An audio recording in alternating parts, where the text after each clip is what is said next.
Madam, భార్యాభర్తల మధ్య ఎలాంటి గొడవలు డివోర్స్కి కారణమవుతాయి? వీళ్ళు ఈ డివోర్స్కి తీసుకోకుండా ఉండాలంటే వీళ్ళు ఎలాంటి గొడవలను తగ్గించుకోవాలి? వీళ్ళు హ్యాపీ లైఫ్ని ఎలా లీడ్ చేయాలి? మోస్ట్ ఆఫ్ ది టైమ్స్ మేము చూసే క్లాషెస్ ఏంటి అంటే భార్యాభర్తల మధ్యలో విడాకులకు కారణమయ్యేవి first of all ego clashes. Okay, proper communication ఉండదు ఇద్దరికి. ఏదైనా ఒక గొడవ వచ్చిందంటే ఫస్ట్ ఆఫ్ ఆల్ వీళ్ళిద్దరు మాట్లాడుకోరు, ఇద్దరు ఫ్యామిలీస్ మాట్లాడుకుంటారు.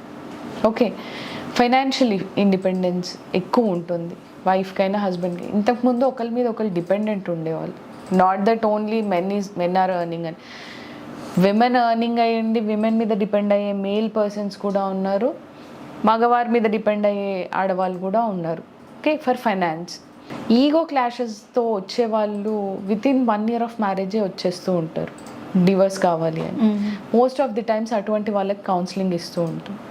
ఏది ఏమైనా కానీ ఏదైనా గొడవ జరిగినప్పుడు మాటలు అనుకోకుండా, ఒకవేళ అవతల వ్యక్తి మాట్లాడుతున్నా మీరు మౌనంగా ఉండి ఆ హీట్ ఆఫ్ ద మూమెంట్లో కామ్గా ఉండి తర్వాత అయినా మాట్లాడి సాల్వ్ చేసుకోవాలి. కానీ అన్నిటికీ డివోర్సే ఒక ప్రాబ్లమ్కి సొల్యూషన్ అయితే డెఫినెట్లీ కాదు.